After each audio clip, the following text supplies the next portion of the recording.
आज मैं बिहार हद तक के माध्यम से पहुंचा हूं। मेहसी ब्लॉक के अंतर्गत मेहसी प्रखंड के मुखिया संघ के अध्यक्ष के पास बैठा हुआ हूं, जो काफ़ी क्षुब्ध हैं लोग और विकास नगण्य हो रहा है इसके वजह से कि ये अधिकार का हनन हुआ है और डायरेक्ट जो अधिकार है वो छीन लिया गया और वर्तमान में सभी जनप्रतिनिधियों को ये झेलना पड़ रहा है। जनता से रूबरू होके और जनता की सेवा करने में ये असमर्थ है। जनाब, आप अपना पूरा परिचय बिहार हद तक को दें। मैं राकेश पाठक, परतापुर मुखिया, मेहसी प्रखंड अध्यक्ष और महासचिव बिहार प्रदेश मुखिया संघ। आप सभी को नमस्कार करता हूं और आशा करता हूं कि आप लोग का नव वर्ष बहुत ही मंगलमय हो और मकर संक्रांति की हार्दिक शुभकामनाएं देता हूं। वर्तमान में कौन कौन सी समस्याओं से जूझ रहा है? ये अभी पंचायत जो है आप लोगों का अधिकार कटौती हुआ है, उसकी क्या क्या झेलना आप लोग झेल रहे हैं? पंचायत का सभी पावर जो है एक तरह से छीन लिया गया है। मुखिया नाम मात्र का मुखिया रह गया है, उसको पावर विहीन कर दिया गया है।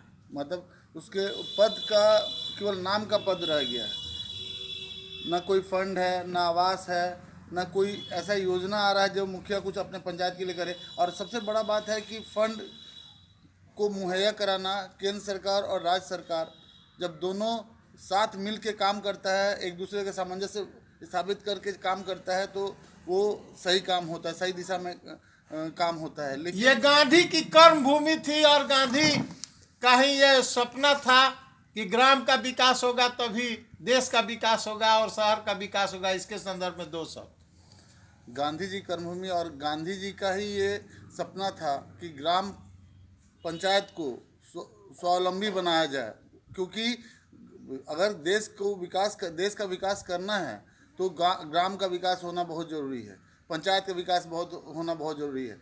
लेकिन जब पंचायत को स्वावलंबी बनाने के लिए उसको 73वें जो कानून जो संशोधन किया गया था उसमें बताया गया था कि ग्राम सभा को पूर्ण स्वतंत्रता दिया जाएगा, लेकिन ऐसा हो नहीं रहा है। धीरे धीरे करके क्या यह दोनों की सौतेलापन आप मानते हैं? केंद्र और राज्य सरकार दोनों की सौतेलापन मानते हैं? बिल्कुल बिल्कुल। कहीं ना कहीं इसमें राज्य सरकार और केंद्र सरकार दोनों ही दोषी है, क्योंकि अगर वो दोनों साथ मिलकर काम करते तो हम लोग ग्राम सभा मजबूत होता और बहुत अच्छा कार्य होता लोगों का। हम जो वादा करके जो हम खड़े हुए थे, मुझे अगर पहले मालूम रहता कि इस तरह हम लोग को पद होते हुए भी काम करने लायक नहीं छोड़ा जाए तो हम कभी भी इस पद के लिए खड़े नहीं होते। आप तो ऊंचे जनप्रतिनिधि की आपकी ख्वाहिश थी और जनता ने आपके अनुरोध पर लड़ाया और आप इसमें विजयी हुए और आज ये झेलनी पड़ रही है। कौन सी मुख्य मांगे हैं? पदाधिकारी होने के नाते मैं चाहूँगा दो शब्द। मेरा मांग क्या, मेरे पूरे मुखिया संघ का यही मांग है कि ग्राम सभा को स्वतंत्र किया जाए। उसके जो भी उसका अधिकार है उसको अधिकारों का हनन नहीं किया जाए, अधिकार पूर्ण रूप से दिया जाए और ग्राम सभा का जो फंड है उसको पूरी तरह से दिया जाए, अच्छी तरह जो कि काम कर पाए, ग्राम का विकास किया जा सके। वर्तमान में ये मुख्य समस्या है और इस समस्या पर आप लोग लड़ रहे हैं और बिहार प्रदेश मुखिया संघ जो है इस पर तत्पर है और अभी तक कोई कार्रवाई नहीं हुई। और ये मुखिया की कहानी, जनप्रतिनिधि की कहानी और विकास अधूरी रह गई है, ये लोग कह रहे हैं। वर्तमान में इनकी जो सोच थी वो सोच नाकामयाब है, इसलिए इनसे अभी तक जनता खुश नहीं है।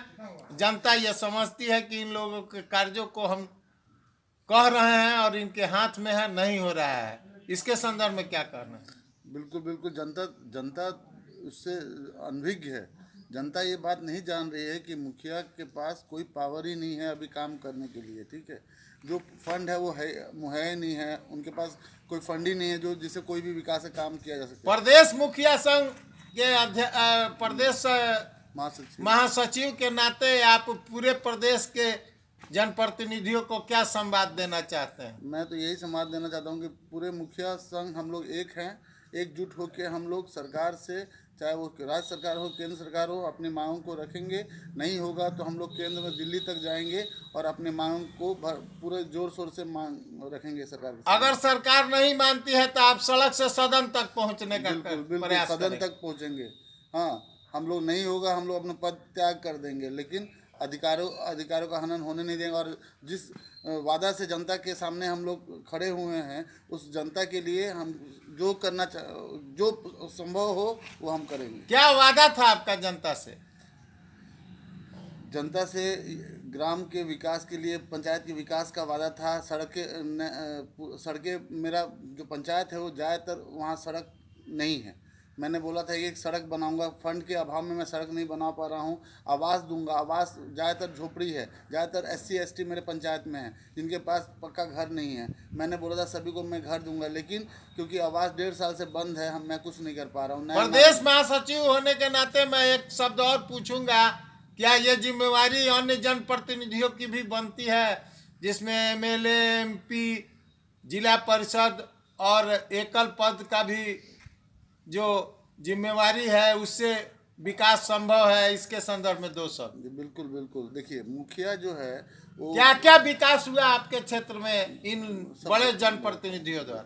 मैं बताता हूँ। पहला बात तो ये है, मुखिया ग्राउंड लेवल का नेता होता है, क्योंकि उसको रोज पंचायत के लोगों से रूबरू होना है, आपस मिलना है, उनका दुख सुनना है।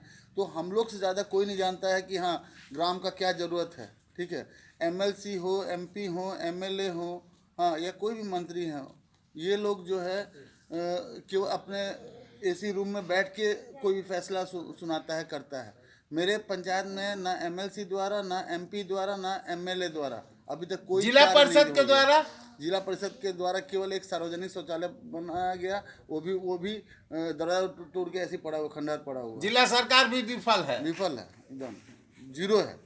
जो काम किए हैं हम ही किए हैं, जो थोड़ा बहुत जो फंड आया है उसे सड़क बनवाए हैं। ये तो झांकी थी और अगली उम्मीदें बाकी थी।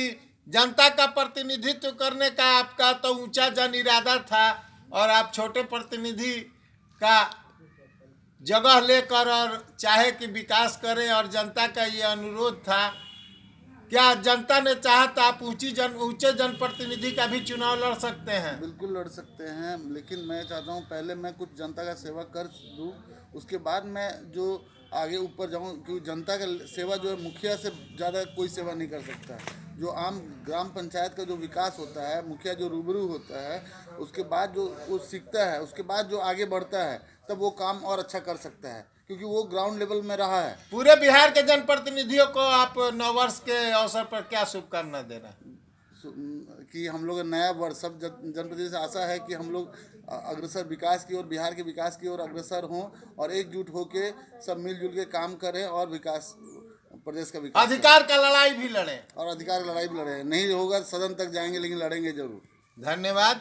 मैं मिला रहा था, वर्तमान ये मेहसी है और मेहसी सीप उद्योग से के नाम से जाना जाता है। ये मुख्यालय के मुखिया हुए और यह इंडस्ट्रियल एरिया भी गिना जाता है और काफ़ी सीप उद्योग यहाँ से आगे की तरफ और लीची के लिए मशहूर जाना जाता है। ये दोनों पूरे इंडिया के अंदर प्रमुख रूप से लोग जानते हैं कि ये 2 चीज़, मेहसी का मधु और लीची और सीप 3 के नाम से जाना जाता है। ये चंपारण का वही गांव है जो गांधी की कर्मभूमि गिनी जाती है।